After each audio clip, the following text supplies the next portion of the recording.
The spit hit her cheek at exactly 6:47 in the morning. Not rain, not snow blown in from the Montana winter clawing at Ruby's diner windows. Spit from Braden Chandler's mouth. 17 years old, $80,000 watch catching fluorescent light, murk that said he'd never heard the word no and never would. Rosa Martinez didn't move. 43 years old, 2 jobs, varicose veins, turning every step into warfare against her own body. She stood frozen with coffee pot in hand while 17 tables of breakfast customers watched in silence, so complete you could hear the Pepsi cooler humming in the corner. The spit ran down her cheek, slow, deliberate as humiliation. She didn't wipe it. 30 seconds earlier, she'd asked if he wanted more coffee. Polite, professional. The smile she wore like Kevlar through 10-hour shifts that left her feet bleeding inside discount sneakers. Braden had leaned back chair on 2 legs, lord surveying his kingdom. This coffee tastes like piss. She'd kept her voice steady. I'll get you a fresh pot, sir. Did I ask for your opinion, waitress? He'd turned to his 3 friends in leather jackets, all laughing on cue like trained wolves. Difference between you and me. I can buy this whole dump. You're one health crisis away from living in your car. Rosa's face showed nothing, years of practice, absorbing abuse from people who thought tipping 8% made them generous. But in booth 7, Maya Martinez watched her mother's humiliation through tears building behind black frame glasses too big for her 8-year-old face. She wore her father's Marine jacket, the one with Corporal David Martinez stitched above the pocket, the one that hung past her knees and smelled like the man who died 2 years ago under Afghan sky. And in booth 12, Jack Morrison stopped mid-bite of eggs that suddenly tasted like failure and ash. Braden's voice carried performance for his audience. You want advice? Try being prettier. Good-looking waitresses get better tips. His friends erupted again, hyenas trained to laugh at blood. Rosa did the math running electric in her exhausted brain. Rent due in 6 days, Maya's inhaler prescription, the Civic making that grinding sound, meaning expensive and soon. She couldn't afford to lose this job. Couldn't afford dignity when survival hung by threads this thin. That's when Braden gathered spit in his mouth and launched it at her face. The diner went silent, not quiet, but held breath of a world teetering on something irreversible. Rosa's hand trembled around the coffee pot. One swing, that's all it would take. Shatter that smug face in this humiliation and glass spray and satisfaction and unemployment. But then rent and medicine and that grinding sound. She wiped the spit away with her apron. In front of everyone, I'll get that fresh coffee. Her voice didn't shake. Jack would remember that later, the steadiness. The dignity she refused to surrender even as everything else was stripped away. Maya slid out of booth 7, 60 pounds soaking wet, drowning in her dead father's jacket backpack with homework, an inhaler, and photo of dad in dress blues. She walked straight to Braden's table on legs that shook but didn't stop. Apologize to my mom. Her voice came out small, shaking, but clear as bells in the silence. Braden looked at her like something scraped off his shoe. What did you say, kid? I said, apologize. Maya's hands were fists. My dad said real men apologize when they're wrong. And you're wrong. The diner stayed silent, but now people were looking, really looking, at this tiny girl standing up to a teenage monster 3 times her size. Braden's face twisted into something ugly. Your dad's dead, kid. Maybe if he was smarter, he'd still be. The sound of Jack Morrison's chair scraping back echoed like thunder in a canyon. Jack Morrison, 62 years old, 6'2", shoulders that still filled out his leather vest after 40 years of riding and fighting and surviving. Scar down his left temple from all shrapnel outside Basra in '91, the kind that aches when weather turns cold, which in Montana in December meant it ached every damn day and twice on Sunday. He walked slow, deliberate, boots on linoleum. Each step measured the way men move when violence sits on their shoulder like a trained hawk waiting for permission. Braden's friends shut up immediately, survival instinct kicking in too late for their ringleader. But Braden's 17 years of never facing consequences didn't have that instinct yet. This your grandpa come to defend the stand-up. Jack's voice came out quiet, steel wrapped in gravel and time. What I said, stand up, son. Braden laughed, but it came out nervous. Pride wouldn't let him back down, though. Not in front of his friends, not in front of everyone watching. He stood. Jack looked at him and saw a child. Not a monster. A child who'd never been taught how to be a man. You're going to apologize to Rosa, each word clear and separate, and you're going to mean it. Then you're going to sit down, finish your meal quietly, and think about what kind of man you want to be. Braden's face went red. Rage and humiliation fighting for dominance. Fuck you, old man. Do you know who my father is? Don't particularly care. Richard Chandler, as in Chandler Industries, as in he owns this town. One phone call, and you'll son, Jack's voice went gentle, almost kind. I've had 17-year-olds point AK-47s at me in the desert. You think I'm scared of your daddy's lawyers? Something shifted in the diner. Recognition that this wasn't just another old man. This was something different. Something forged in places where fear meant death and hesitation meant watching your brothers bleed out in sand. Jack did something unexpected then. He knelt. Slowly, old knees, crackling like kindling, getting down to Maya's eye level. This man scarred and weathered and dangerous looking, making himself small for an 8-year-old girl. You okay, little warrior? Maya nodded, eyes still wet. Your dad was Corporal David Martinez, 10th Mountain Division. How did you? I recognize his unit patch. Jack touched the emblem on Maya's too big jacket. I was 1st Marine Division. Different branch, same fight. Your daddy was a hero. Braden said Braden's scared. That's why he talks like that. Scared people lash out. Brave people protect, like you just did for your mama. Maya's tears stopped. Something in Jack's voice, the way he spoke to her like an equal, not a child, a warrior. Will you help my mom? Jack's eyes went distant, haunted, seeing ghosts that had lived in his chest for 2 decades. Inside Jack's head, 2 faces materialized. Not one, 2. Sarah, his daughter. 18 years old, summer job at a different diner. Bright smile that could light up rooms. 20 years ago, different rich kid, different humiliation. She'd called, said there was a problem, some guy being inappropriate. Jack had been on a long-haul truck driving cross-country 2 days from home. Handle it, baby. You're strong. He hadn't driven back, hadn't taken it seriously. 3 days later, police at his door. Sarah overdosed. The rich kid who'd harassed her never got charged. His father paid people off. And Michael Brennan, a brother, Iraq war veteran, 2 tours, came home with demons that wouldn't sleep and shrapnel scars that wouldn't heal. Called Jack 8 years ago. Said the darkness was closing in. Said he needed help. Jack had said, be strong, push through, man up. Michael had put a gun in his mouth 3 days later. The brotherhood had dissolved after Michael. Couldn't look at each other without seeing what they'd failed to do. 10 years of silence. 10 years of guilt living in Jack's chest like shrapnel that wouldn't stop bleeding. 2 failures. 2 people who'd called for help. 2 times Jack had chosen words over action. 2 times he'd been wrong. Sarah. Michael. 2 ghosts. 2 reasons his hands shook every morning. Yeah, little warrior. Jack's voice came back to the present. I'll help. This time he was showing up. He stood turned back to Braden. Last chance. Apologize. Braden pulled out his phone. I'm calling my father. You do that. Jack's hands trembled. Just slightly. But this time the trembling wasn't weakness. It was rage compressed into diamond-hard purpose. This time he wouldn't fail. This time he'd show up.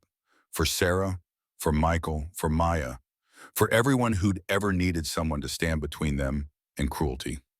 Richard Chandler walked into Ruby's diner 10 minutes later like he owned it. Because he did. Not legally, but in every way that mattered in Pinewood, Montana. 55 years old tailored coat over cashmere sweater shoes worth more than Rosa's monthly rent. The kind of confidence that comes from 3 generations of money and certainty that money solves everything. Jack Morrison, still causing trouble, Richard. Your boy was disrespectful. Thought you'd want to know. Disrespectful how he spit on a woman. Richard's face flickered. Anger, but not at his son. At Jack for making this public. Braden is this true silence. Sulking. Answer me. She was being slow. Yes or no? Did you spit on her? Long pause.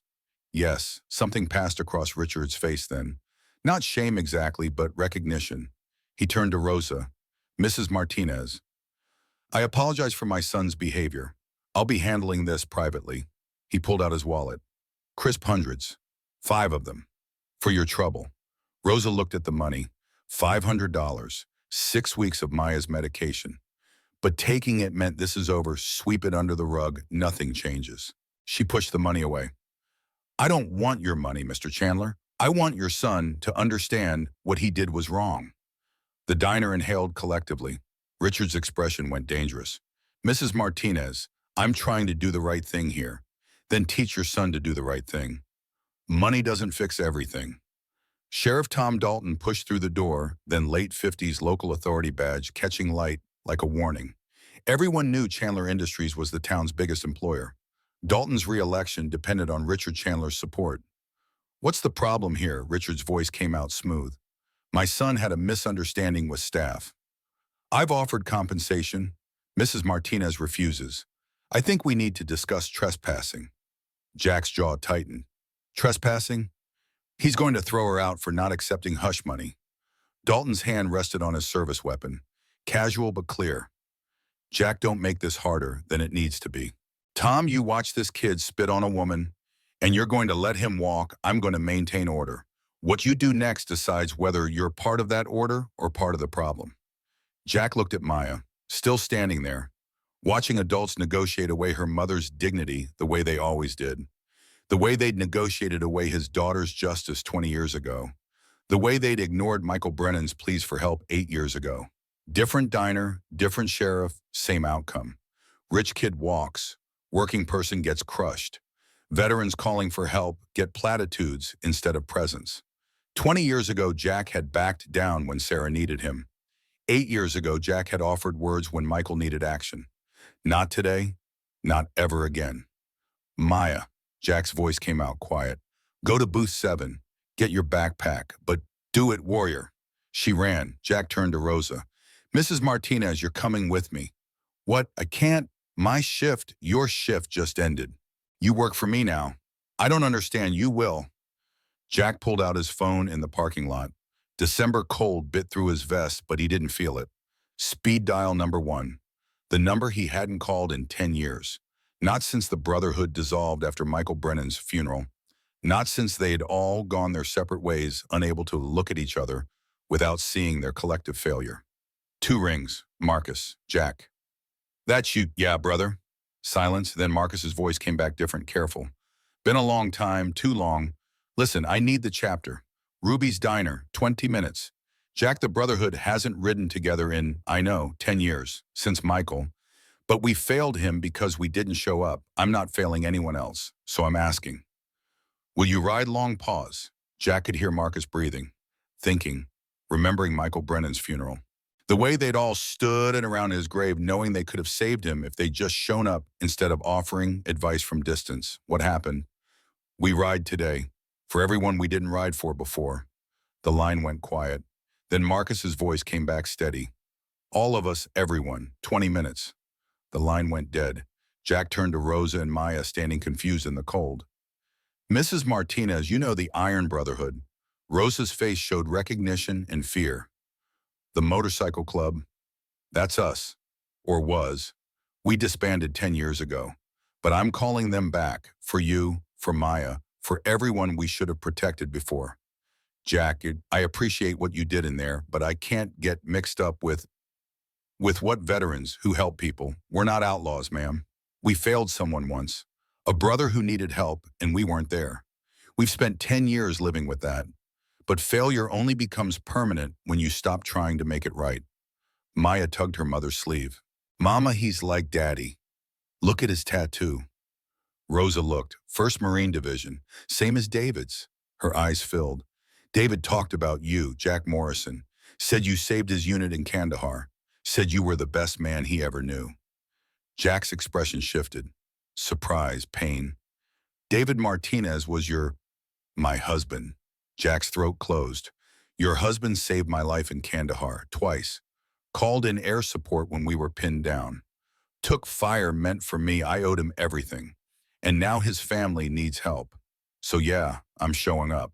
Finally, the rumble started low, like distant thunder promising a storm. Then closer, louder, the ground trembling under their feet. Maya's eyes went wide. What is that? Jack smiled for the first time in what felt like years. That's family coming back together. They came around the corner in formation. Two abreast staggered military precision that spoke of years riding together and years apart remembering how. 23 motorcycles, 23 men, all wearing the same leather vest, the patch on back reading Iron Brotherhood MC Pinewood, Montana Est, 1987. At the lead rode Marcus Cole, 68 years old, white beard like Santa Claus, if Santa could bench press 300 pounds. President of the Iron Brotherhood, former Army Ranger. 2 tours in Vietnam he still saw every night when he tried to sleep. Beside him, Thomas Washington, 6'7", 280 pounds of solid muscle under his cut. They called him Bear for obvious reasons, but his smile when it came held nothing but gentleness. Behind them the rest, all veterans, all between 55 and 70, all weathered, scarred, dangerous looking, all kneeling down to Maya's eye level when they saw her. Marcus cut his engine. The silence after the roar felt like the world holding its breath. Who we riding for? Jack gestured to Rosa and Maya. Rosa Martinez and her daughter, David Martinez's family. Every biker went still. David Martinez, Marcus's voice came out reverent. 10th Mountain, same. Hell, Jack, you should have said. Marcus pulled off his sunglasses, eyes wet. That man saved half the coalition in Kandahar. We all owe him blood debt. He turned to Rosa. Ma'am, your husband saved my nephew's life in Afghanistan. Kid's name is Tommy Cole. Was pinned down by enemy fire. David Martinez exposed himself to covering fire to drag Tommy to safety. Got shot twice doing it. Kept going. Rosa was crying now. We owe your family a debt, and the Iron Brotherhood always pays its debts, even when we've been apart, even when we thought we'd failed too many times to deserve another chance. One by one, the brothers introduced themselves. William Chen, 65, former Army medic, Vietnam, still carried trauma kit on his bike. Sarah Mitchell, 62, Marine mechanic, who could fix any engine and earned her patch through skill, not gender. Raymond Kelly, 70, oldest member, Korean War, quiet as a ghost until he spoke, and then everyone listened. Carlos Rodriguez, 58, Iraq War Scout sniper with nightmares that riding helped quiet. Michael O'Brien, 67, former Army chaplain, spiritual center of the Brotherhood. He approached Jack separately. Been thinking about Michael Brennan a lot lately. Jack's hand started shaking again. Every day. We all failed him, brother. All of us, not just you. We told him to be strong when he needed us to be present. We gave him hotline numbers when he needed us to show up. We let him die alone because we didn't understand that brotherhood means more than patches and bikes. It means showing up even when it's hard. And now we don't fail again. Michael's voice was firm. That's why we came. That's why we'll keep coming. Because Michael Brennan is still calling us. Through every person who needs help. And we answer. Every time. And 12 others, each with a road name, each with a story, each with scars visible and invisible. Each of them carrying their own version of Michael Brennan's memory. Each of them ready to show up this time. Marcus looked at Jack. So what's the play? Braden Chandler needs to learn respect. His father thinks money solves everything. Sheriff's in the Chandler pocket. And we're going to teach the boy community service, hard work, humility. And if the Chandlers refuse, Jack's smile came out cold. Then we make it very uncomfortable for them to refuse. Rosa started to protest, but Jack cut her off. You're not asking. We're offering. This is what we do. What we should have been doing all along. We protect. We show up. We don't fail twice. Bear knelt down to Maya, produced a worn teddy bear from his saddlebag. My daughter's. She doesn't need it anymore. Thought you might want someone to keep you safe. Maya hugged the bear, looked up at Bear with wonder. Thank you, Mr. Bear. Bear's eyes went wet. Just Bear, little one, and you're welcome. 23 motorcycles pulled up to the gates of Richard Chandler's estate 30 minutes later. Mansion on the hill overlooking the whole town. Metaphor made concrete. Richard stood on his porch with Braden beside him. Sheriff Dalton and 4 deputies formed a line. Marcus cut his engine. The silence after the roar felt deafening. Richard, Marcus, this is private property. Public street. What do you want, Justice? I offered Mrs. Martinez compensation. Money isn't justice. Then what is? Jack stepped forward. Your son works, really works, service job, minimum wage, learns what it's like for the people he thinks he's better than. Braden exploded. I'm not working some shit job. Language. Richard's voice cracked like a whip. Then to Jack, absolutely not. Then we camp here, on this public street. 23 of us, 24-hour shifts, revving engines, making noise, drawing attention. Every news outlet in Montana will want to know why the Iron Brotherhood is protesting Richard Chandler. Richard's expression went calculating. You're blackmailing me. We're requesting accountability. There's a difference, long silence. 1 week. He works 1 week, then this is over. 1 month, 2 weeks. Final offer. Jack looked at Rosa. Her call. She thought about Maya, about David, about every person who'd ever been humiliated and had no recourse. 2 weeks.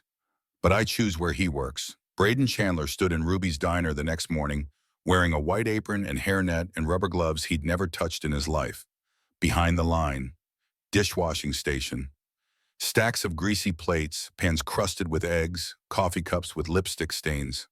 Hot water, industrial soap manual labor. His face showed disgust, rage, humiliation in equal measure. Ruby, the diner owner, 70 years old and tough as boot leather, pointed at the dishes. You're going to wash everyone, by hand. No machine. You're going to scrub until your hands bleed, and then you're going to keep scrubbing. This is illegal. Your father agreed, so either wash or I call him and tell him you quit, which means the Brotherhood comes back. Braden grabbed a plate, started scrubbing. In the dining room, Maya sat in booth 7 with homework spread out. But really she was witnessing justice. Jack Marcus Bear and Doc Chen sat in the corner booth.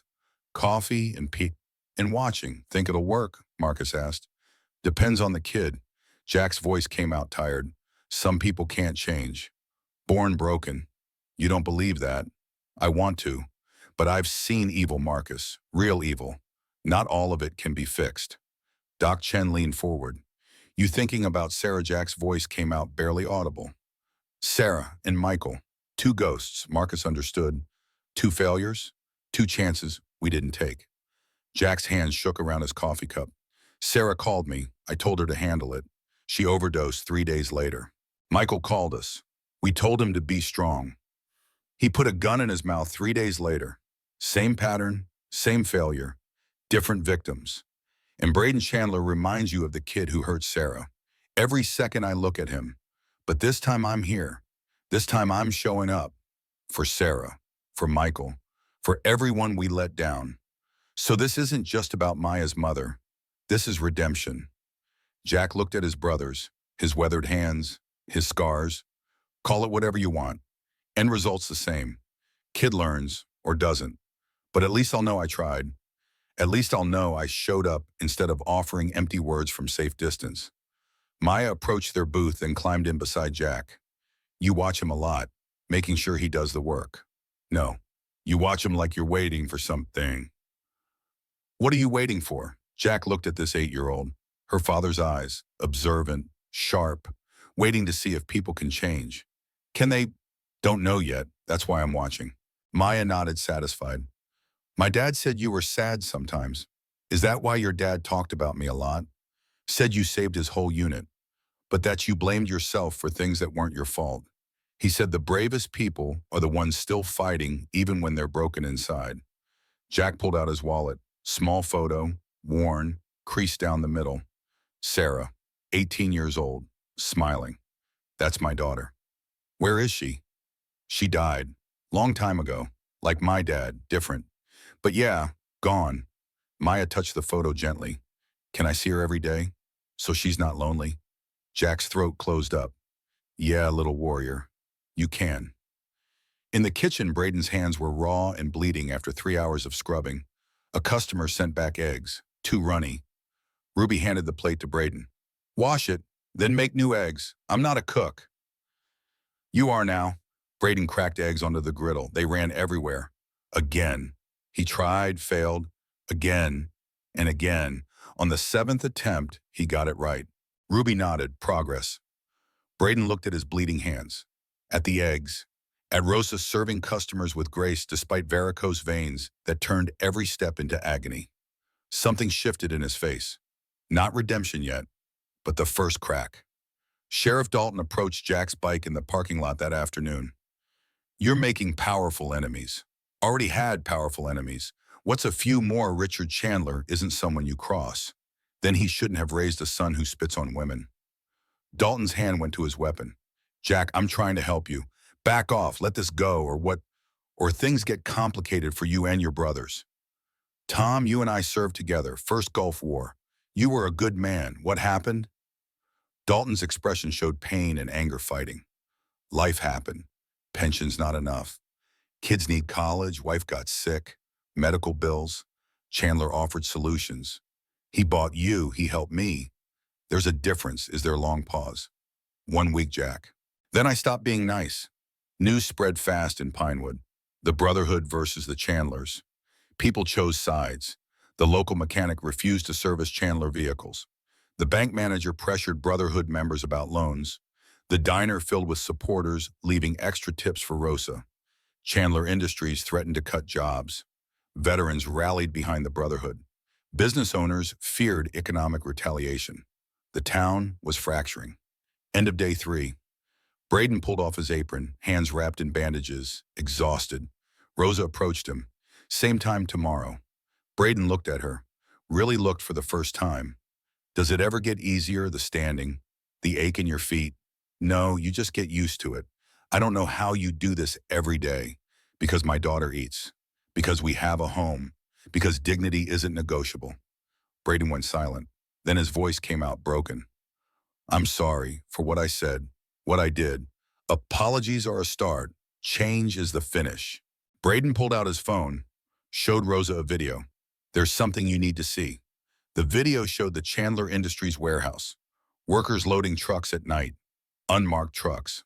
What am I looking at? Something my father doesn't know I know. Those trucks aren't carrying mining equipment. Then what's stolen goods? My father's been running a fencing operation for 2 years. Uses the legitimate business as cover. Those workers. Some of them are being trafficked. I found the records. Rosa's blood went cold. "Why are you telling me? Because I've been watching you, how you treat people, how you keep going even when everything's against you. And I realize my father's a monster, and I'm turning into him. And I don't want to be him. I don't want to be the person who looks away when people need help. Like Michael Brennan." Rosa's expression shifted. "You know about Michael Brennan?" "Jack told me." Braden's voice came out quiet. "Told me about a veteran who called for help and everyone gave him advice instead of showing up. And how the Brotherhood dissolved because they couldn't live with that failure. And how they're back now because they're done failing people. I want to be like that. I want to show up instead of looking away." Rosa took the phone, looked at the video again. The hollow-eyed workers, the armed guards, the human misery hidden behind corporate logos. Show Jack, show the Brotherhood, show everyone. And Braden Chandler, 17 years old, who 3 days ago had spit on a woman and thought himself untouchable, took the first real step toward becoming someone worth being. The muzzle flash came from high ground northeast, maybe 60 yards into the tree line. Marcus's brain processed the geometry before conscious thought caught up angle of trajectory, probable distance, shooter elevation. Old instincts from a war that ended before most of these trees had grown tall enough to hide a man. He signaled left without looking, trusting Cole to see it, trusting decades of unspoken communication between men who'd fought side by side in different wars but learned the same lessons. Cole peeled off his bike in one fluid motion, disappearing into forest shadow like he'd been born to it. Marcus went right, slower, more deliberate, using terrain the way you used it when you'd learned that flat ground was a cemetery waiting to happen. The rain had softened to drizzle, but the ground was soup mud, sucking at boots every step, a gamble between speed and silence. Behind him, the convoy had scattered into cover positions. Phantom's truck sat shielded by a cluster of pines, Emma and Sarah pressed against the floorboards of Doc's body covering them both. Jackson and Tommy had dismounted, were flanking wide military precision despite bad knees and bodies that protested every quick movement. Alex was down, but conscious Cole's jacket pressed against the shoulder wound to slow the bleeding. The sniper had repositioned. Smart. Professional. Marcus tracked boot prints in mud, deep, evenly spaced, no panic. Military boots. Good ones. Vibram soles, probably Danner or Salomon. This wasn't some tweaker with a hunting rifle. This was someone who knew how to kill and had done it enough times to stay calm under pressure. Marcus moved tree to tree, his body remembering rhythms his conscious mind had tried to forget. Test weight before committing. Breathe shallow so your chest doesn't move. Become texture instead of shape, shadow instead of silhouette. He'd done this in Vietnam, hunting VC through jungle, so thick the air itself felt green and alive and hostile. 50 years ago, he'd been good at it. Too good, maybe. Good enough that they kept sending him out, kept using him until the boy from Oregon, who'd enlisted to serve his country, became something harder and stranger and less recognizable as the kid who'd kissed his mother goodbye at the bus station. A branch snapped. Not Marcus, not Cole. The sniper shifting position, again probably trying to get line of sight on the truck on Emma. Marcus froze mid-step, became stone, let his eyes do all the work. There, 50 feet up, elevated position behind a fallen log. Orange hunting vest, visible through scope. Amateur mistake prioritizing legal requirements over tactical invisibility. But the rifle was professional. Suppressor high-end optics. The kind of weapon that costs more than most people's monthly rent. Cole appeared on the opposite side like a ghost materializing from rain and shadow. They'd done this before, not together exactly, but with other men in other wars. The dance was universal.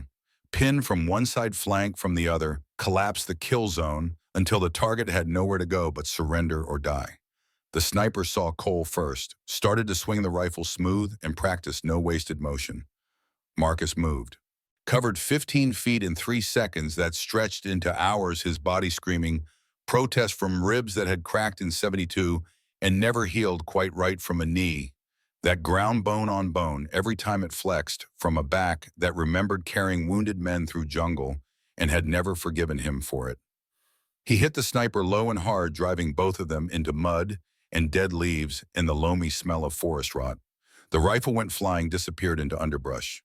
They rolled, grappling, the sniper younger and stronger, but Marcus had something more valuable, absolute certainty that failure meant a little girl got dragged back to a man who'd kill her incrementally over months or years until there was nothing left worth killing.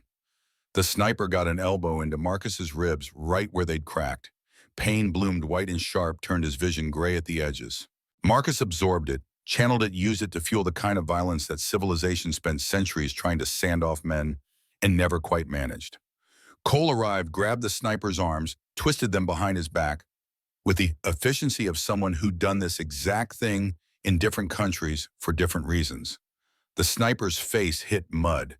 He spat, struggled, went still. When he realized it was finished, Marcus caught his breath, tasted copper where he'd bitten his cheek hard enough to draw blood. His hands were shaking, adrenaline, age, the collision of past and present, happening inside his skull, like an explosion in slow motion. "Who sent you?"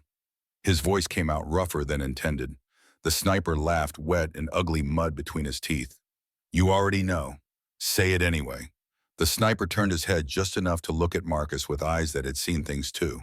That was the problem with modern warfare. It made too many men like this. Men who could kill strangers for money and sleep fine afterward. Men who'd learned to turn off whatever part of the brain made people feel bad about causing suffering. Nero Castellano. And he's sending more.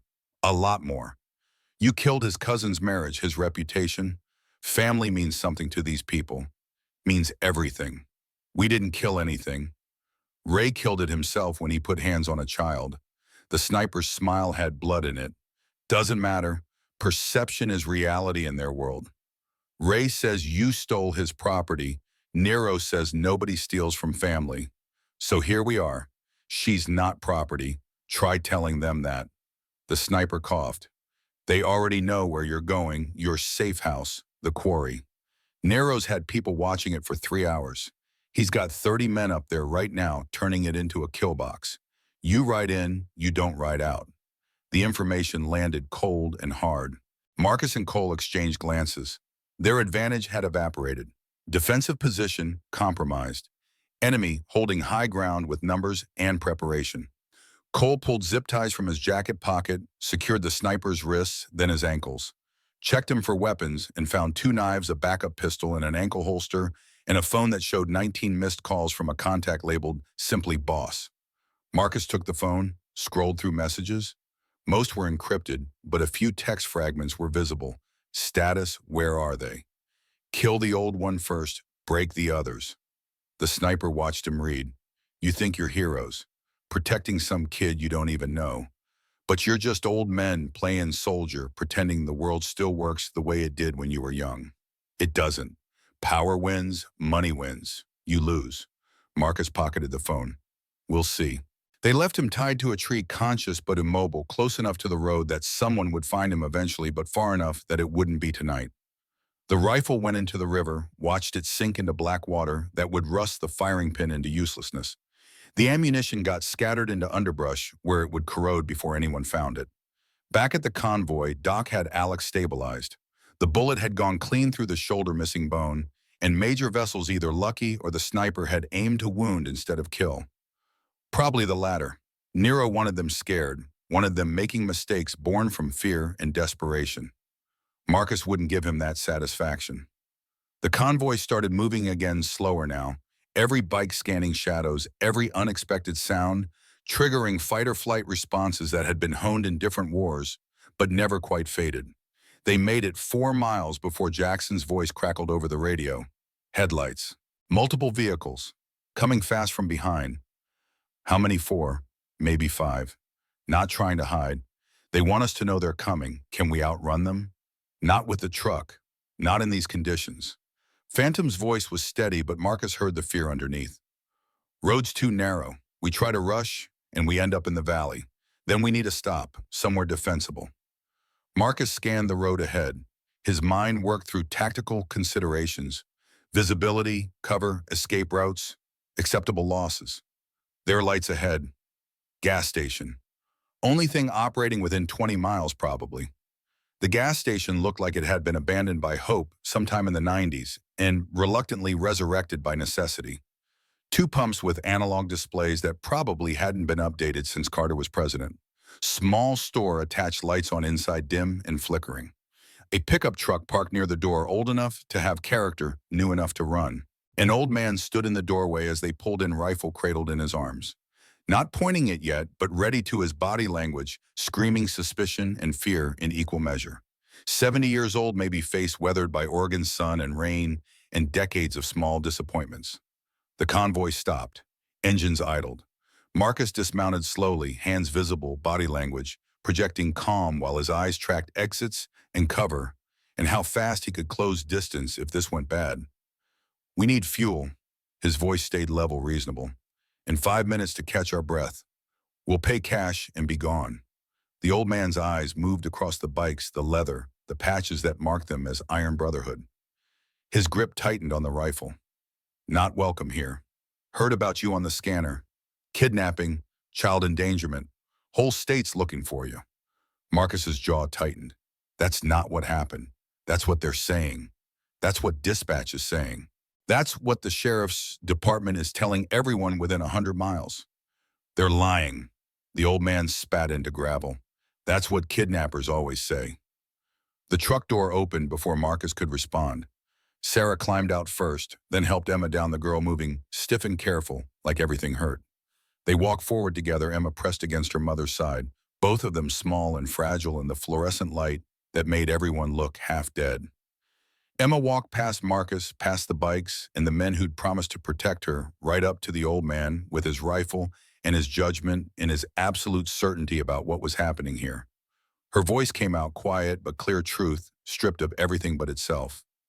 They didn't kidnap me. They saved me. She pulled up her sleeves, showed bruises, the fingerprint marks where Ray's hands had gripped hard enough to break blood vessels. Turned her head, showed where hair had been ripped out in clumps, the scalp still raw and weeping. Lifted her shirt just enough to show ribs that had been kicked or punched or both, purple and yellow and green in a timeline of violence. That man, my stepfather, did this. Has been doing this. For 2 years. My mom looked away. Our neighbors looked away. Police came once, and Ray told them I fell down the stairs, and they believed him because it was easier than caring. Emma paused. Let the evidence speak for itself. These men, they're the only ones who helped. The old man's face changed. Something behind his eyes shifted memory, maybe, or recognition, or the specific kind of pain that came from seeing your own failures reflected in someone else's suffering. His wife appeared in the doorway behind him, smaller, older gray hair, pulled back in a bun that belonged to a different era. She looked at Emma, and her face did something complicated. Grief and rage and understanding all fighting for space. The wife touched her husband's arm, gentle but absolute. Carl, let them through. But the scanner said, I know what the scanner said. Her voice was soft iron. I also know what I'm seeing. And I'm seeing a child who needed help and didn't get it until now. I'm seeing men who showed up when everyone else looked away. Carl lowered the rifle slowly, reluctantly, like he was giving up more than a tactical advantage. His face worked through emotions he probably didn't have names for. Fill up, no charge. And there's coffee inside. Hot chocolate for the girl. Marcus nodded. Didn't say thank you because some things were bigger than gratitude. Some things existed in a space where words were inadequate. The bikes moved to pumps. Sarah guided Emma inside, one arm wrapped tight around her daughter, like she was afraid someone would steal her if she let go. Inside smelled like decades of cigarette smoke, burnt coffee, and the particular sadness of places that had outlived their purpose but kept existing anyway.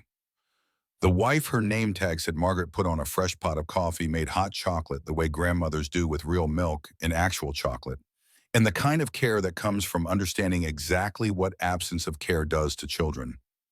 Emma wrapped her hands around the mug.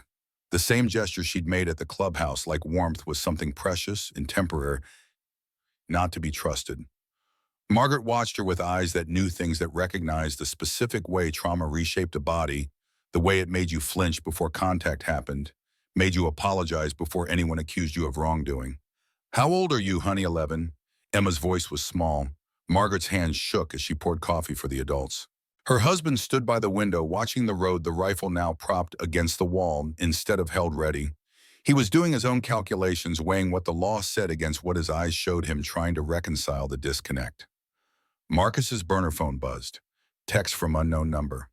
Just a photo. No message. His blood went cold. A woman, mid-30s, dark hair, nurse scrubs torn at the shoulder.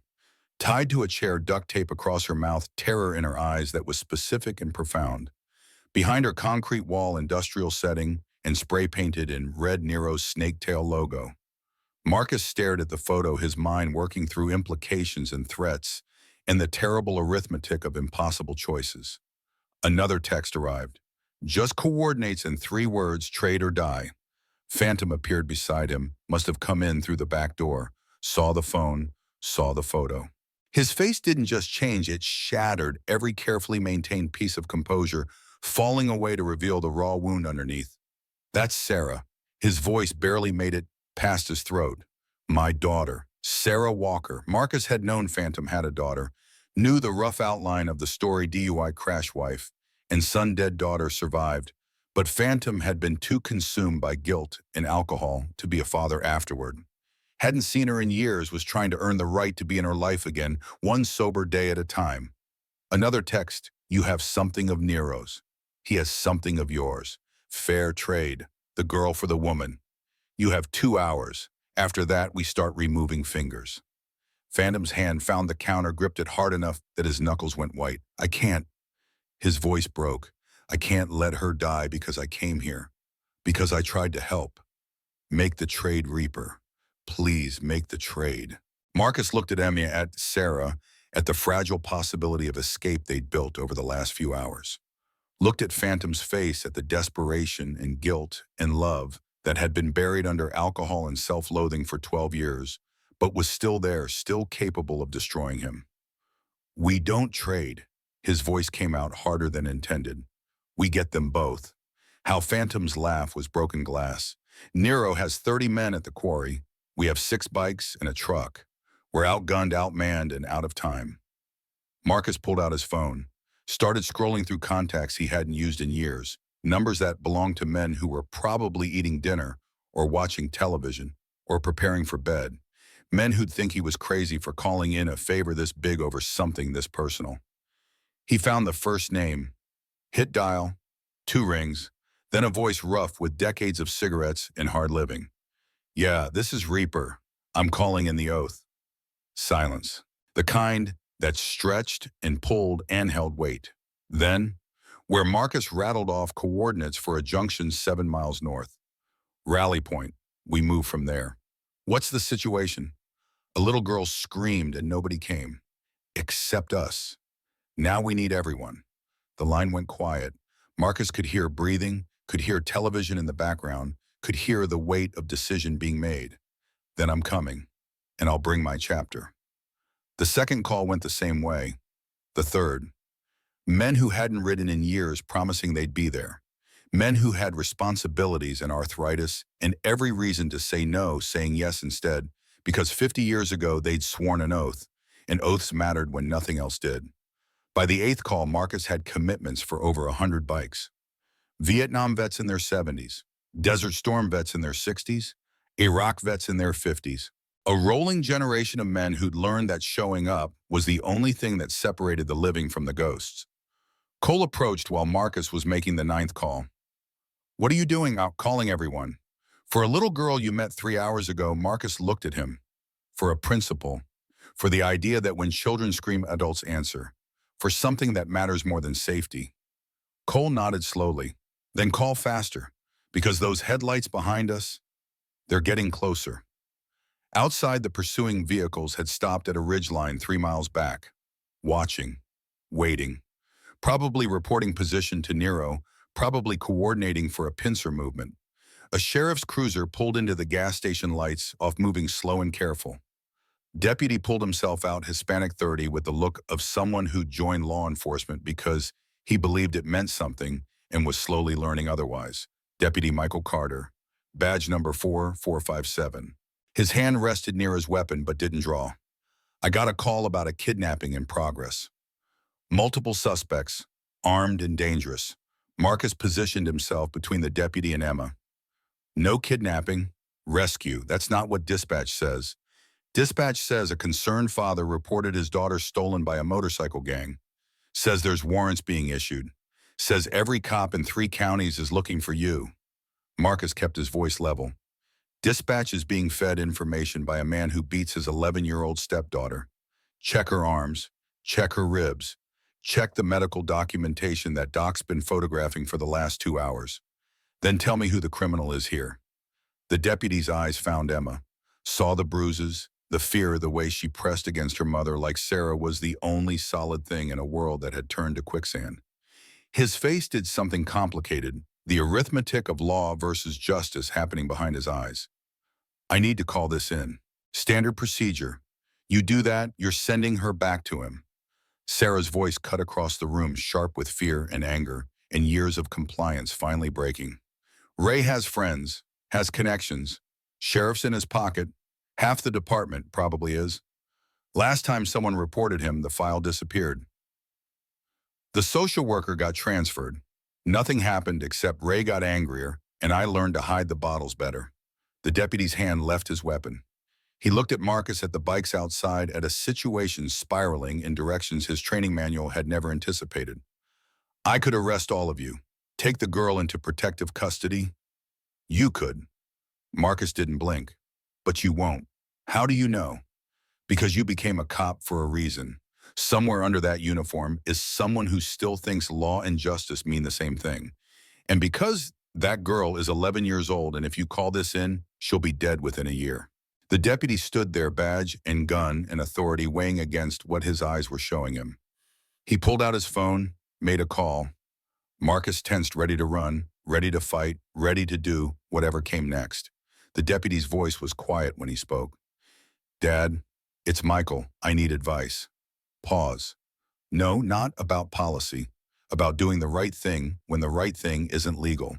He walked outside, talked for 7 minutes while the coffee got cold, and Emma finished her hot chocolate, and Phantom stared at his phone like he could change what it showed through force of will. Deputy Carter came back inside, unpinned his badge from his uniform, set it on the counter next to his weapon. His hands were steady, but his voice shook. Vincent Castellano owns half the sheriff's department, has for 15 years. My captain, 3 sergeants, probably a dozen deputies on his payroll looking the other way, making evidence disappear. He looked at Emma. If I call this in, he'll know within 10 minutes. And you'll have 30 men with badges hunting you down. Some of them actually believe they're doing the right thing. Most just know which side their bread's buttered on. So what are you doing? Cole's voice carried suspicion.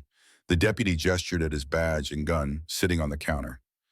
Giving you a head start, and maybe finally doing what I should have done 15 years ago when I found out my captain was dirty.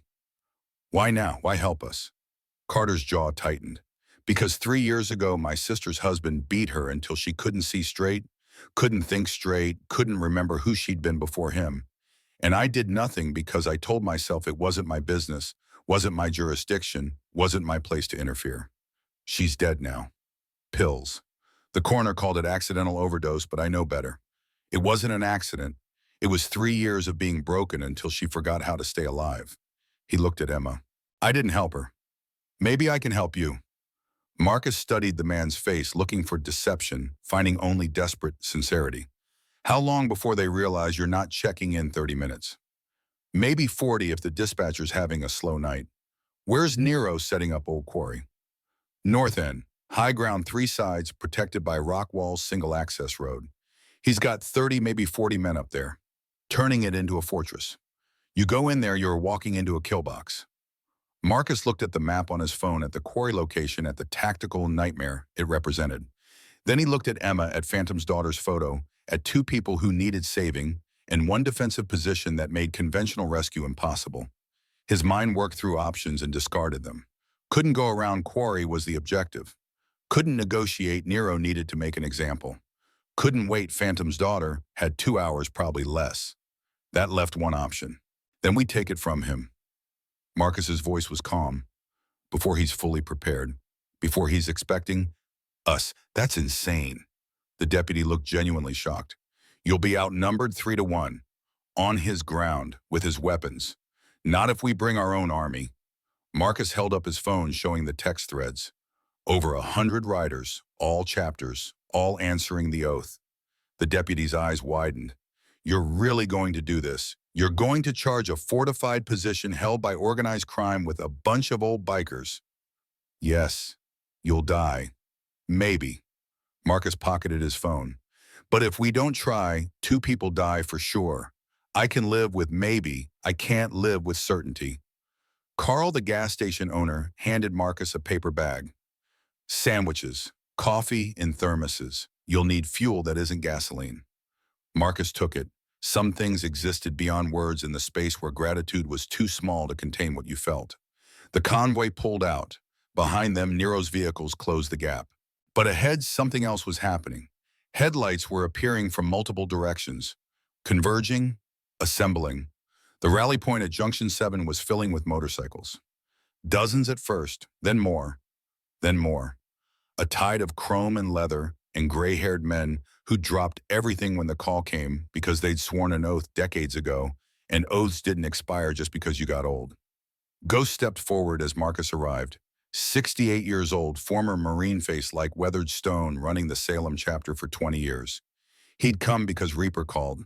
He'd brought 43 riders because that's what you did when a brother needed everyone. Reaper, been a long time. Ghost's voice was gravel, not long enough. Marcus dismounted, feeling every one of his 62 years settling into joints that ground, and complained. Thanks for coming. You called. We came. That's the arrangement. Ghost looked at Phantom's truck, at Emma's small face visible through the back window. That the girl, yeah. Worth it. Marcus thought about Lynn, about 50 years of wondering if one more step or one more second could have changed everything. She screamed and nobody came. Nobody even tried. So yeah, she's worth it. Ghost nodded once. Then we ride, all of us, wherever this goes. Other riders gathered close. Faces Marcus recognized from different chapters, different states, different lives. They didn't ask for the full story. Didn't need it.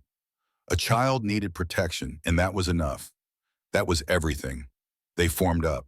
Military precision from men who'd learned it in Vietnam, Desert Storm, Iraq, Afghanistan. Different wars, same lessons. Formation, discipline, Overwhelming force applied with surgical precision. Over 100 motorcycles organizing themselves into something that looked less like a club and more like an invasion force. Emma climbed out of the truck, stared at this army that had materialized because 7 men had asked for help. Her face showed wonder and fear, and something that might have been hope if she could remember what hope looked like. Why her voice was barely audible over engine noise. Why are all these people here? Marcus knelt his old knees protesting. Because when one calls, all answer. Because being brothers means you show up. Because he thought about Leon, about Lily, about everyone he'd failed, because some things matter more than safety. Emma's eyes filled. I'm just one person. I'm nobody special. You're wrong, Marcus's voice roughened. You're the reason we remember why we ride, why we exist. To stand between people who need help and people who want to hurt them. That's the whole point. That's the only point. She threw her arms around his neck, held on like he was the only solid thing in a universe made of water. Marcus held her back, this stranger child who'd become something more in the space of 4 hours and 60 miles of rain-soaked road. When she pulled back, she touched the dog tags around his neck. Who did these belong to? Someone I couldn't save, a long time ago, in Vietnam. Her name was Lynn. What happened to her? She died screaming for me to help her. And I was pinned down and I couldn't reach her. And I've heard that scream every day for 50 years. Is that why you came when I screamed? Marcus's throat tightened. Maybe. Or maybe I just finally learned to move toward the scream instead of carrying it afterward. He untied the red bandana from his arm. The one Lynn had given him before she died, the one he'd carried through 3 tours and 50 years of civilian life. Held it out to Emma. This belonged to her. To Lynn. Someone brave, someone who taught me that being scared and being strong aren't opposites. You can be both, usually are both. Emma took the bandana like it was made of something more precious than cloth. What if I lose it? You won't.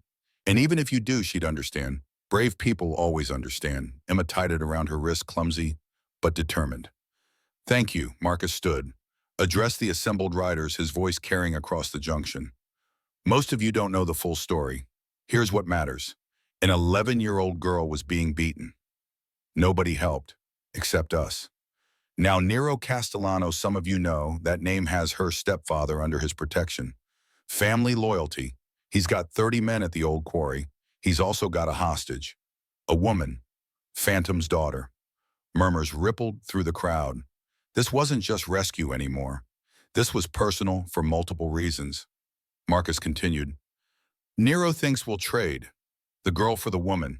Or we'll run, hide, disappear. He thinks we're just old men who'll fold when real danger shows up.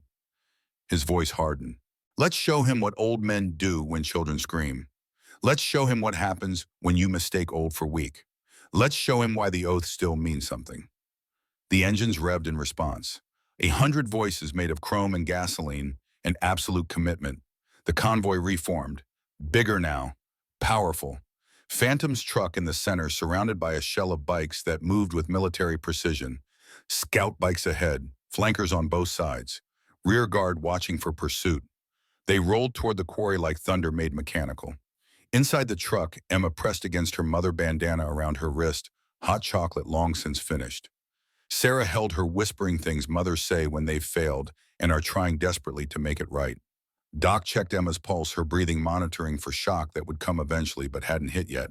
Phantom drove with white knuckles, thinking about his daughter tied to a chair, thinking about whether redemption was possible for men who destroyed everything they loved and spent years trying to earn the right to love again. Marcus rode at the rear where leaders rode when they wanted to see everything protect everyone, be the last line between safety and chaos. His chest hurt where the sniper's elbow had connected. His hands ached from gripping handlebars for hours. His mind kept showing him images of Lynn dying, of his daughter Lily's funeral, of every person he'd failed to save, ranged in a line that stretched back 50 years. But Emma was alive. Phantom's daughter was alive. And they'd stay that way or Marcus would die trying. The quarry appeared ahead, lights blazing, vehicles arranged in defensive positions, men moving with purpose and weapons, and the confidence of people who thought they held all the advantages. Marcus keyed his radio. Remember, we don't kill unless we have to. We disarm. We contain. We show overwhelming force and give them one chance to walk away. Just one. The convoy stopped a quarter-mile out, faced the quarry, faced Nero's fortress, faced impossible odds and the terrible arithmetic of violence. And every single rider revved their engine at the exact same moment. The sound was thunder, was judgment, was the promise that some debts could only be paid in showing up, and they'd shown up with everything they had. Ahead through the quarry lights, Marcus could see men scrambling, Nero's confidence cracking as he realized what he faced.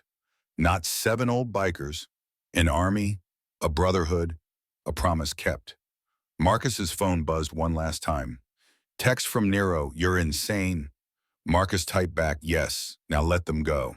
He put the phone away, looked at Ghost, at Cole, at Tommy and Jackson and Alex with his shoulder wrapped but still riding, at Phantom, gripping the steering wheel like it was the only thing keeping him from flying apart, at Doc preparing medical supplies because people were going to bleed tonight and someone had to stop it, at Emma watching through the window, scared and brave and trusting them to finish what they'd started. "All right," Marcus's voice carried across the radio. "Let's bring them home." The convoy rolled forward, toward the quarry, toward confrontation, toward the moment when everything either worked or failed catastrophically.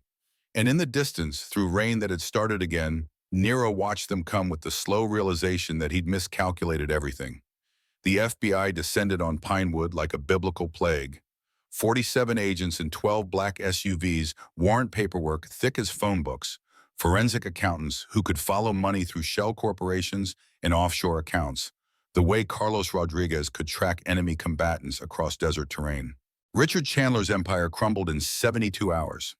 Not metaphorically, actually crumbled. Federal seizure notices appeared on every Chandler Industries property. Bank accounts frozen. Assets locked. The mansion on the hill surrounded by yellow tape and agents carrying boxes of evidence that would take prosecutors 6 months to catalog. Braden watched from Jack's garage, standing beside men who, 3 days ago, he would have crossed the street to avoid. Now they were the only family he had left. His mother had called once. Lawyers instructed her to maintain distance. Liability concerns. The 17-year-old who'd spit on a waitress was now a federal witness against his own father, and that kind of testimony came with the consequences that extended beyond courtrooms. Bear brought him coffee. Black, no sugar, the way working men drank it. "Kid, you got somewhere to stay." Braden's laugh came out hollow. "My trust fund's frozen. My credit cards are canceled. I've got $200 cash and a car I can't afford to insure." "That's not what I asked." Braden looked at Bear. 6'7" of muscle and gentleness and something else. Certainty. The kind that came from knowing exactly who you were and what you stood for. "No, I don't have anywhere. You do now." Bear pulled keys from his pocket. "Apartment above my garage. Nothing fancy, but it's warm and it's yours as long as you need it. I can't pay rent, didn't ask you to. Asked you to keep showing up at that diner. Keep learning what work means. Keep becoming someone your kids will be proud of instead of ashamed." Braden took the keys. His hands shook. "Thank you. Don't thank me. Earn it." The preliminary hearing happened on a Thursday. Federal courthouse in Helena, 2 hours north. Jack rode with Marcus and Doc, Rosa and Maya, following in Rosa's Civic that Bear had fixed for free, because that's what brothers did. The courthouse steps were circus. News crews from Seattle and Denver and Salt Lake City. Protesters holding signs that said, "Protect our children and justice for victims." Counter-protesters hired by what remained of Chandler's legal team holding signs about due process and presumption of innocence. Jack pushed through the crowd with Maya's hand in his. People recognized him from news coverage. Some called him hero.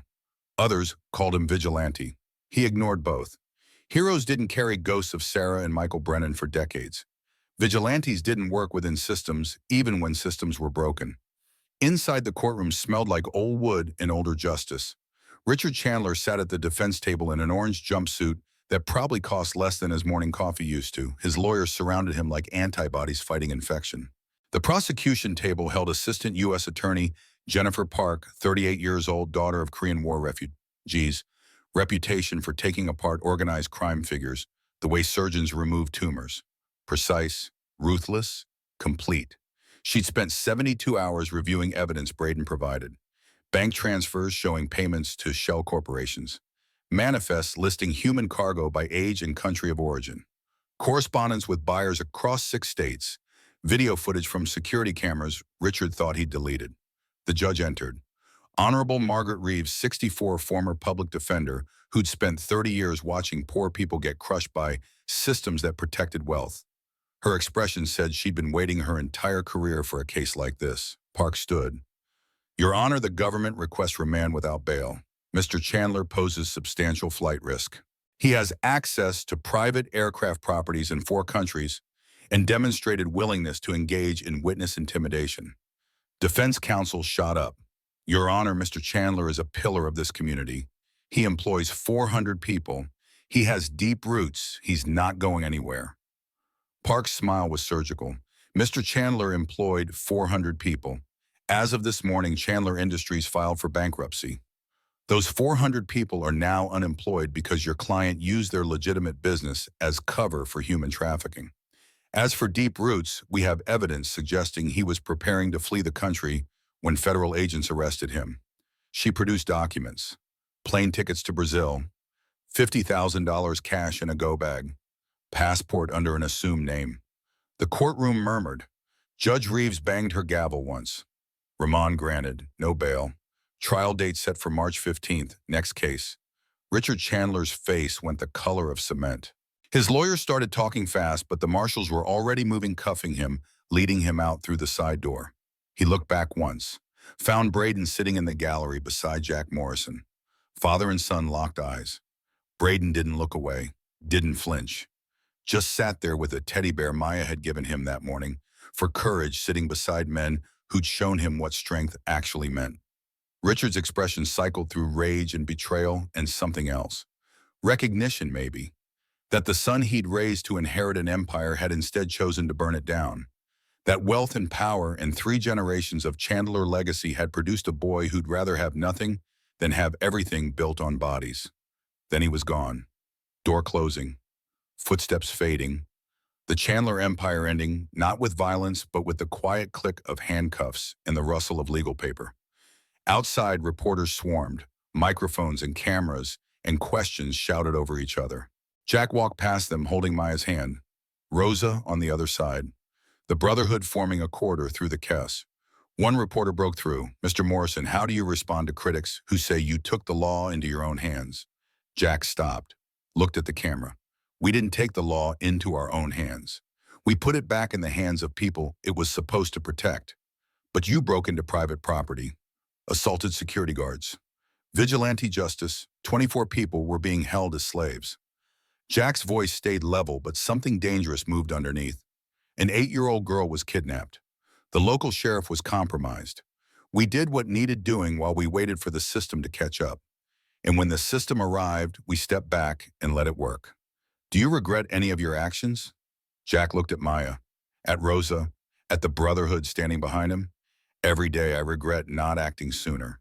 For Sarah, for Michael Brennan, for everyone who called for help and got advice instead of presents. The news cycle ran for 3 days. National coverage, CNN and Fox News and MSNBC, all running the same footage. 200 bikers mobilizing to rescue trafficking victims. The Brotherhood becoming symbol for something people couldn't quite name but desperately wanted to believe in. Donations flooded the Iron Brotherhood. $50,000 the first day, $200,000 by week's end. Marcus set up a foundation. Maya's fund, named after the 8-year-old who'd stood up to power and survived. Money designated for trafficking victims, medical care, housing, job training, legal assistance. Braden worked at the diner every day, morning shift, 5 a.m. to 2 p.m., dishes, then cooking, then serving customers who ranged from supportive to hostile. Some left extra tips, others left pennies and notes calling him traitor. He kept showing up. Ruby watched him with eyes that had seen 70 years of human nature in its infinite variations. She'd buried 2 husbands, raised 4 kids alone, survived poverty and prejudice and everything Montana winters could throw at someone. She knew authentic transformation when she saw it. End of his 2nd week, she pulled him aside. You're staying, what? After the trial, after the cameras leave, after everyone forgets, You're staying here washing dishes, making eggs, learning what real work means. Braden nodded. Yeah, I am. Why? Because for 17 years I learned how to take. Someone needs to teach me how to give. Ruby smiled. Looked like her face might crack from disuse. You'll do, kid, you'll do. But Pinewood itself was fracturing. The Brotherhood had exposed more than just Richard Chandler's crimes. They'd revealed how much of the town's economy depended on looking the other way. How many people had taken Chandler money and Chandler jobs and chosen comfortable ignorance over uncomfortable truth? 400 people were unemployed. Families struggled. Businesses that depended on Chandler Industries contracts went under. And some of them blamed the Brotherhood instead of the man who'd betrayed them all. Vandalism started small. Spray paint on garage doors, slashed tires, graffiti calling them vigilantes, and worse. Then it escalated. Marcus's bike torched in his driveway. Bear's garage windows smashed. Threatening letters appearing in mailboxes. The town council called emergency meeting. Jack attended with Marcus and Doc. Town hall packed beyond capacity. Angry voices and pointed fingers and the kind of rage that came from people whose security had been ripped away. Mayor Linda Castellano tried maintaining order with a gavel that sounded like a toy gun against the noise. She was 59, third-generation Pinewood remembered when the mine employed 3,000 people and the town had a future instead of just a past. The Brotherhood destroyed this town. This came from Dale Hutchins, former Chandler Industries foreman, now unemployed with a mortgage and 3 kids. We had jobs. We had stability. You self-righteous bastards decided your morals were more important than our livelihoods. Jack stood. The room went quiet. Not because they respected him, because something in his posture said he'd walked through fire and wasn't afraid of their heat. Your morals, his voice carried. Not ours. Your choice to take money built on human misery. Your decision to ignore where that money came from. Don't put your guilt on us. We didn't know. You didn't want to know. There's a difference, same difference between showing up and sending thoughts and prayers. We learned that lesson too late with Michael Brennan. We're not learning it late again. The room shifted. People remembered Michael Brennan. Local boy, war hero, came home broken, asked for help, got platitudes, put a gun in his mouth. The Brotherhood had dissolved after that, everyone carrying guilt too heavy to share. A woman stood in the back. Teresa Wong, 46, ran the grocery store her parents had opened in '83. My daughter was in that warehouse. She'd been missing for 4 months. Police said she probably ran away, that she was a troubled kid looking for attention. The Brotherhood found her in 18 hours. So when you talk about what they destroyed, remember what they saved. Another voice. Frank Delgado, Vietnam vet, 71, wheelchair bound. I served with Marcus in '68. We walked through hell together. And I'm telling you now, if the Brotherhood hadn't acted, those 24 people would be dead or disappeared. Sometimes the law needs help catching up to justice. The meeting dissolved into argument that went nowhere. People choosing sides based on whether their immediate comfort mattered more than uncomfortable truth. Jack left halfway through. Nothing to be gained from watching people twist themselves into knots justifying cowardice. Outside, Braden waited by Jack's bike. They're scared. Yeah, scared people do stupid things. Jack looked at this kid who 3 weeks ago had been one of them, now standing in December cold, waiting to warn the men who'd destroyed his life and given him a new one. Yeah, they do. The stupid thing came 2 nights later. Jack was home alone. His house on the edge of town's small ranch on 3 acres workshop out back, where he restored old bikes and tried not to think about the daughter whose room he'd kept intact for 20 years, like a shrine to failure. He heard the trucks before he saw them. Diesels, big ones, 3 of them blocking his driveway at 11 p.m. 12 men piled out, some he recognized. Dale Hutchins, former Chandler Industries employees. Others were strangers, probably hired, the kind of men who showed up when violence was needed and conscience was optional. Dale led them, carried a baseball bat. Others had tire irons and anger and the false courage that comes from numbers. We're done with you, Morrison, done with your Brotherhood thinking you're better than us. Jack stood on his porch, didn't move, didn't reach for the phone or the shotgun inside. Just stood there in the cold with his breath fogging and his hands loose at his sides. Leave now while you still can, Or what old man Dale took a step forward? You'll call your biker friends, we're not scared of you anymore. You should be. The voice came from the darkness. Maya stepped into the porch light, 8 years old, wearing her father's jacket, holding her phone with 911 already dialed. What the hell is a kid doing here calling the police? Maya's voice didn't shake, and recording everything. Her phone was pointed at Dale's face, red light showing it was capturing everything. You want to hurt Mr. Jack, you do it on camera. Let everyone see what you really are. Dale's face went uncertain. Put the phone down, kid. No, I said put it down. And I said no, my daddy died fighting bullies. Mr. Jack showed up when nobody else would. I'm not scared of you. Jack's throat closed up. This 8-year-old warrior standing between him and violence because she'd learned from her father and from him that standing tall when you're scared is what bravery means. Dale raised the bat, the other men moved forward, and then headlights lit up the driveway. Not one truck, 20.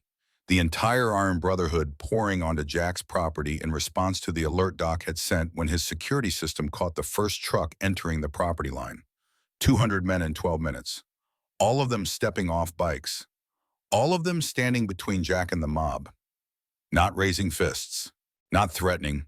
Just standing there with the weight of combined service and sacrifice and the kind of strength that didn't need to announce itself.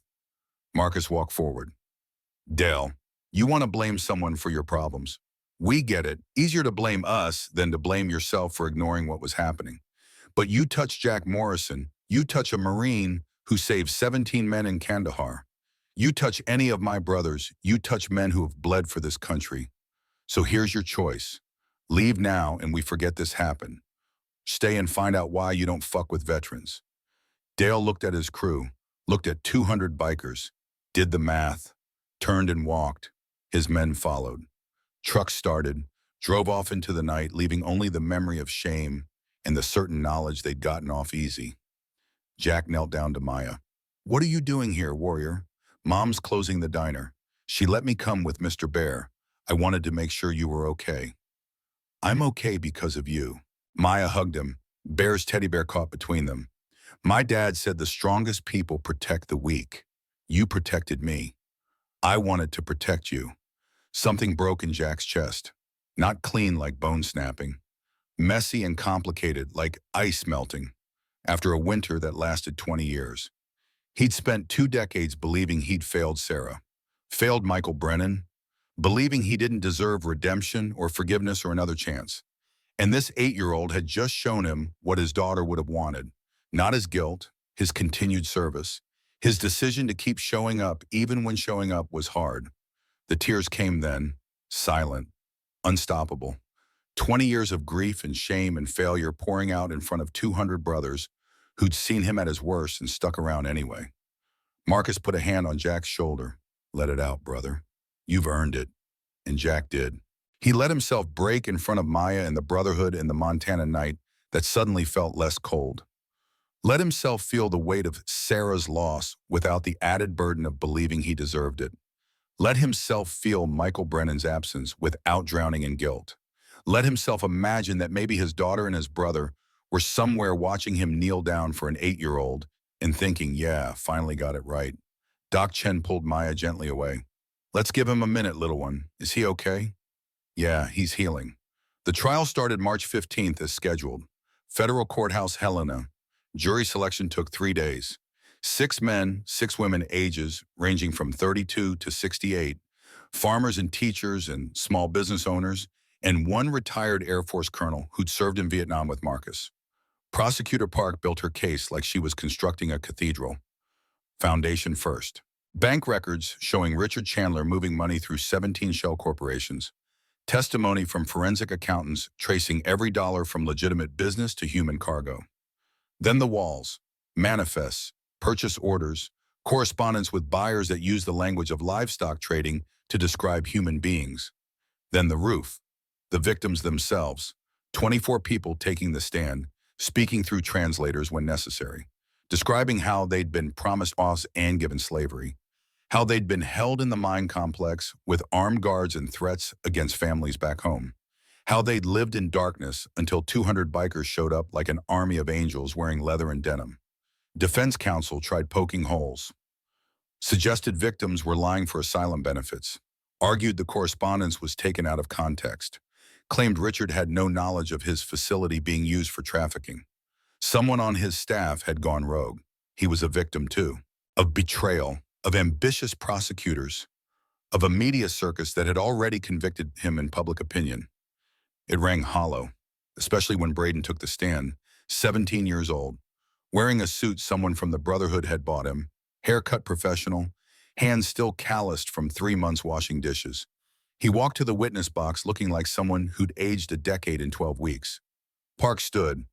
"Mr. Chandler, please state your relationship to the defendant." "He's my father." "And you lived in his house your entire life?" "Yes." "Were you aware of his business practices?" "Not at first." Braden's voice stayed steady. "I thought my father was a legitimate businessman. Someone to be proud of. Then 3 months ago, I found files on his computer. Bank transfers, manifests listing people as cargo, communications with buyers across multiple states." "What did you do with this information?" "Nothing." Braden's shame was visible. "I did nothing for 3 months. I told myself it wasn't my problem, that confronting him would cost me everything. So I looked away, just like everyone else in Pinewood. Just like people looked away when Michael Brennan needed help. Just like people looked away when Sarah Morrison called for her father." Defense counsel objected. "Relevance, Your Honor." Judge Reeves stared him down. "The witness is explaining his state of mind." Overruled. Park continued. "When did you decide to come forward when they kidnapped an 8-year-old girl?" "Maya Martinez.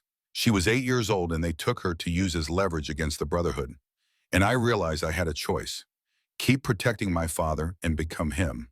Or turn over the evidence and maybe become someone worth being. Someone who shows up instead of looking away. You understand the consequences of your testimony. I understand my trust fund is gone. My family has disowned me.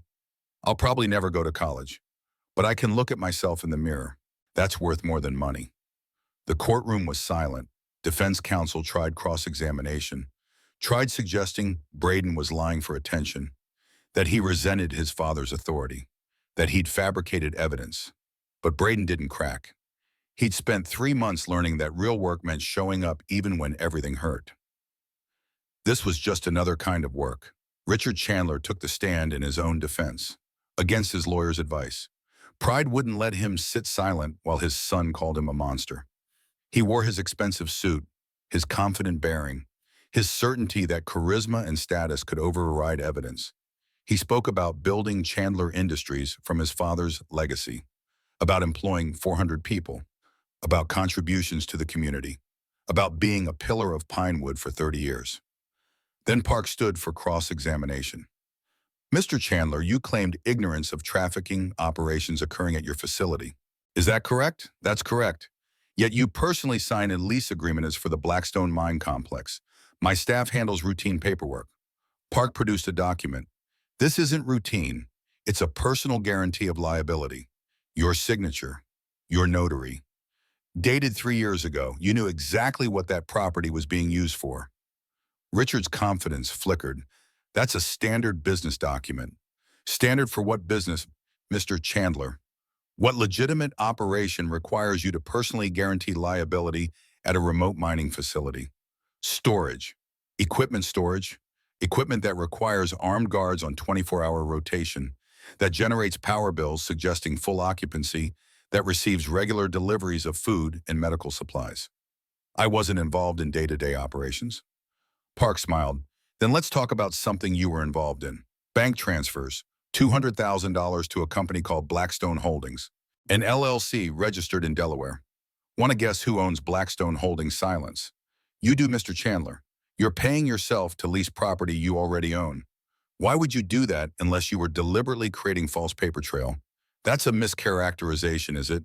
Park produced more documents. "Here's the ownership structure. Chandler Industries owns the mine. Blackstone Holdings leases it. You own both companies. You're essentially paying yourself rent. That's not business practice.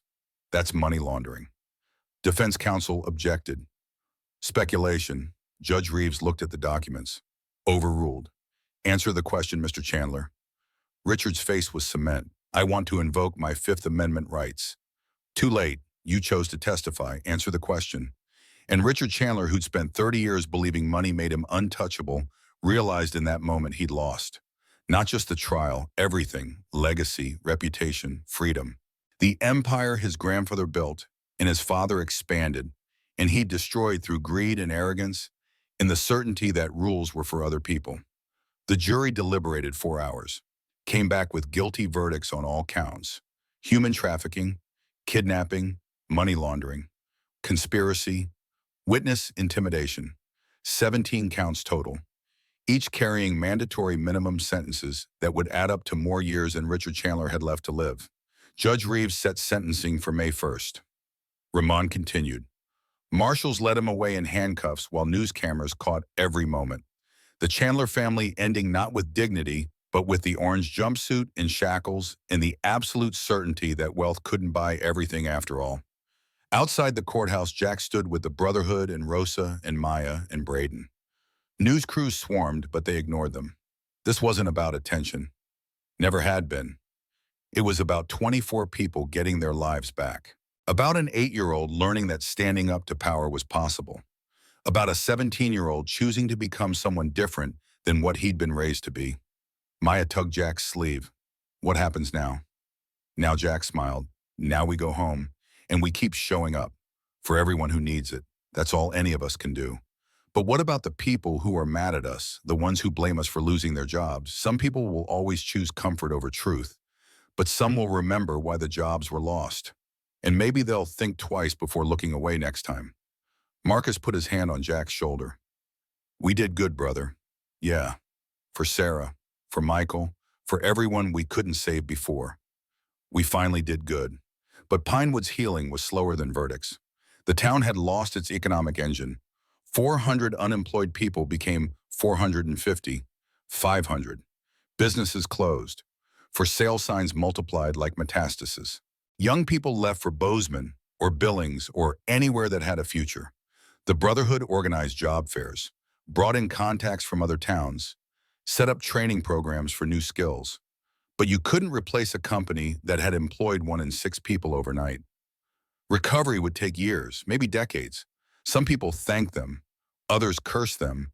Most just survived day to day and tried not to think about what could have been if they'd looked away like everyone else. Sheriff Tom Dalton resigned, no charges filed. Federal prosecutors cut a deal. He'd testify against Chandler, lose his pension, but avoid prison. Small mercy for a man who'd spent 20 years compromising himself one decision at a time until he'd become someone he didn't recognize. His replacement was Deputy Frank Morrison. No relation to Jack. Young guy, 32, Afghanistan veteran, Purple Heart. He walked into the sheriff's office on his first day and found a note from Dalton taped to the desk. Don't make my mistakes. The job is serving people, not serving yourself. I forgot that. Don't you forget it. Frank kept the note, pinned it above his desk. Reminder that good intentions without good choices meant nothing. Braden continued working at Ruby's Diner. 6 months, then a year. He enrolled in community college, criminal justice program. People asked why. He said because he'd seen what justice looked like when it actually worked and wanted to be part of that system instead of the problem. He moved from Bear's apartment to a tiny rental he shared with 2 other students, kept his diner shifts, kept showing up at Brotherhood gatherings. Not a member. You had to be a veteran, but honorary family, the kid who'd burned his life down and built something better from the ashes. Rosa got promoted to manager at Ruby's, 20% raise, health insurance. First time in her life, she wasn't one crisis away from catastrophe. She framed her first paycheck and hung it in Maya's room. Reminder that dignity wasn't negotiable, and standing up for yourself eventually paid off. Maya turned 9, then 10. She joined the track team, fastest kid in her grade despite the asthma. She kept Bear's teddy bear on her bed and Sarah's photo that Jack had given her on her desk. 2 talismans, 2 reminders that loss could be transformed into purpose if you were brave enough to trust them. Jack started sleeping through the night. First time in 20 years. The nightmares didn't stop, but they got quieter. Less frequent. He could think about Sarah without the guilt crushing him.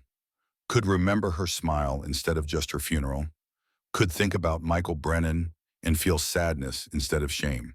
He visited their graves every Sunday, brought flowers, told them about Maya, about the Brotherhood, about learning that redemption wasn't about erasing failure, but about choosing differently next time. The Brotherhood's past failure had become its driving mission. Marcus made it official policy. No veteran asks for help and gets told to be strong. No veteran calls and hears dial tone. Show up or shut up. Those were the only options now. 5 years after Richard Chandler's conviction, he died in federal prison. Heart attack. Nobody attended the funeral except lawyers closing the estate. His remaining assets went to the Maya Fund per court order. $4 million, restitution for lives destroyed and almost destroyed, justice incomplete but present. Braden didn't go to the funeral. He was in his final year at Montana State by then, having transferred after finishing community college with perfect grades. 22 years old, still planning law school, still planning to work for the public defender's office, still giving back what had been given to him. He still worked at Ruby's every Saturday morning, not because he needed the money, because he needed the reminder of where he'd come from and who he'd almost become. 10 years after the trial, Maya graduated high school, valedictorian, track scholarship to University of Montana, college acceptance letters from 7 schools. She chose Montana because home mattered and roots ran deep. She gave a speech at graduation about courage and standing up to power, and how change started with one person refusing to look away. The Brotherhood sat in the front row. 60 members now. Jack at center, 72 years old, gray beard, and scarred hands and eyes that had finally found peace. He wore Sarah's photo pinned to his vest. Wore it everywhere. Reminder that loss could become purpose. That failure could become mission. That redemption wasn't about erasing the past, but about choosing better futures. Maya's speech ended with a story. When I was 8 years old, I watched a boy spit on my mother, and I thought that was just how the world worked. Rich people hurt poor people, and everyone looked away. But then a Marine named Jack Morrison knelt down and looked me in the eye and said, "No, that's not how it works. That's how it worked. But we can change it." And he did, and we did. And now I'm standing here telling you that you can too. You can be the person who shows up, who doesn't look away, who chooses courage over comfort, because that's what changes the world. Not laws or money or power, just people choosing to stand tall when they're scared. The audience stood, applause thundered, and Jack Morrison cried for the 3rd time in a decade. Not from grief this time, from pride, from the certainty that Maya understood what her father David had died for, what Sarah would have wanted, what Michael Brennan's death had taught them all. That showing up mattered, that standing together worked, that sometimes old men on motorcycles could change the world by simply refusing to look away. The years that followed brought quiet growth. Maya earned her degree in social work, came back to Pinewood to work at the shelter the Maya Fund had established. Braden graduated law school at 25, spent 2 years as a public defender in Helena before returning to open a practice in Pinewood, defending people who couldn't afford lawyers, winning cases that mattered, earning respect that couldn't be bought. The Maya Fund grew to $5 million. They bought the old Chandler mansion, converted it into a comprehensive facility, named it Sarah's house, after Jack's daughter, the girl who'd needed help and didn't get it, the loss that had launched a mission that had saved dozens of lives and counting. Medical care, counseling, job training, housing for up to 30 people at a time. Braden handled all their legal work pro bono. Maya ran the social services programs. Rosa volunteered every weekend. The Brotherhood provided security and maintenance, and the kind of protective presence that said nobody here would ever be victimized again. And Jack Morrison, now 73, decided it was time. He called a meeting, not at the clubhouse, at Ruby's Diner, table 7, where it had all started with spit and courage and an 8-year-old choosing bravery over fear. They gathered on a Saturday evening after the diner closed. Jack and Marcus and Bear and Doc, Rosa and Maya and Braden, Ruby in her wheelchair, 80 years old now, sharp as ever. New Brotherhood members and old, veterans and honorary family. People who'd learned that Brotherhood meant showing up even when showing up was hard. Jack stood, tapped his water glass for attention. "I'm stepping down as president. 73 is time. Been leading for 8 years. Someone younger should carry it forward." Groans of protest. He raised his hand. I'm not disappearing, just passing the torch. And I'm recommending Braden Chandler as next president. Shocked silence. Braden's face went white. Jack, I'm not a veteran. I can't. You're a veteran of a different kind of war. Jack's voice was firm. You fought yourself and won. You burned your life down because it was built on bodies. You've spent 10 years proving that people can change. That seems like exactly who should lead men who believe in second chances. But the bylaws. We're changing the bylaws. Marcus stood beside Jack. Brotherhood means more than military service. It means service. Period. Braden served this community for a decade. Washed dishes when he could have run. Testified when he could have stayed silent. Came back when he could have left. That's a brother. The vote was unanimous. Braden Chandler, 27 years old, former rich kid who'd spit on a waitress, new president of the Iron Brotherhood. He stood shaking, looking at men who'd shown him what strength meant. I don't deserve this. Jack put the patch in his hand. None of us do. That's why we keep earning it. Every day, by showing up, by choosing better, by being the people Michael Brennan needed, the people Sarah needed, the people we all needed when we were lost and broken and didn't know how to ask for help. Braden took the patch, tears streaming. I won't let you down. You already haven't. Jack's voice was gentle. That's why you're here. They rode one more time with Jack leading, 60 bikes, through Pinewood streets that had seen them at their lowest and watched them rise, past the courthouse where justice had been served, past Sarah's house where 30 trafficking survivors currently lived and healed, past the diner where it had all started with spit and courage and refusal to look away. They rode to the cemetery on the edge of town, to the section where veterans rested, to two stones side by side. Sarah Ann Morrison, 1976-2004, beloved daughter. Michael James Brennan, 1981-2014, brother in arms. Jack knelt down between them, old knees crackling but still working, still able to kneel for what mattered. He placed flowers on each grave, fresh ones, like he did every Sunday without fail for 10 years. We did it. His voice came out quiet, but the 60 men behind him heard every word. We figured out how to show up, how to be the people you needed us to be, how to turn our failure into mission and our guilt into purpose. Behind him, 60 men stood in silence, helmets off, heads bowed, honoring the dead by living better, by showing up, by proving that sometimes old men on motorcycles could change the world one act of courage at a time. Sarah, baby girl, Jack touched her stone. I know you've been watching. I know you saw me kneel down for Maya that first day. Saw me finally do for someone else what I didn't do for you. I'm sorry it took me so long to learn, but I learned. And I'm not stopping. He turned to Michael's stone. And you, brother, we let you down. All of us. We gave you words when you needed presence. We told you to be strong when you needed us to be strong enough to carry you. We failed you, but we're not failing anyone else. Every veteran who calls us now gets a visit within 4 hours. Not advice, not platitudes. A visit, a brother, a hand. We learned from you, Michael. Hard lesson, but we learned. Maya approached, knelt beside Jack, put her hand on Sarah's stone. I never met you, but Mr. Jack talks about you all the time. Says you were brave and funny and saw right through people's bullshit. I think we would have been friends. Jack's arm went around her shoulders. Yeah, warrior. You woulda, and I promise, Maya's voice was steady. I promise to keep showing up, to keep standing tall when I'm scared, to keep being brave like my dad and like Mr. Jack taught me. So you can rest. We've got this. Braden stepped forward, knelt on Jack's other side. Michael Brennan, I never knew you, but Jack told me your story. How you asked for help and got told to be strong. How that broke you. How your death broke the Brotherhood for 10 years. He looked at the assembled bikers. You saved more people than you'll ever know, because your death taught us all that showing up matters more than anything. So thank you, and I promise, as long as I'm president, no veteran asks for help and hears anything except we're on our way. Rosa knelt, placed flowers.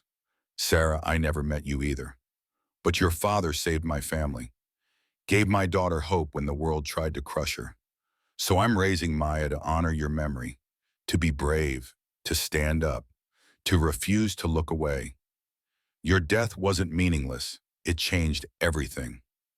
One by one, the Brotherhood members approached, each placing a flower, each making a promise to show up, to answer calls, to be present instead of offering platitudes, to honor the dead by living better.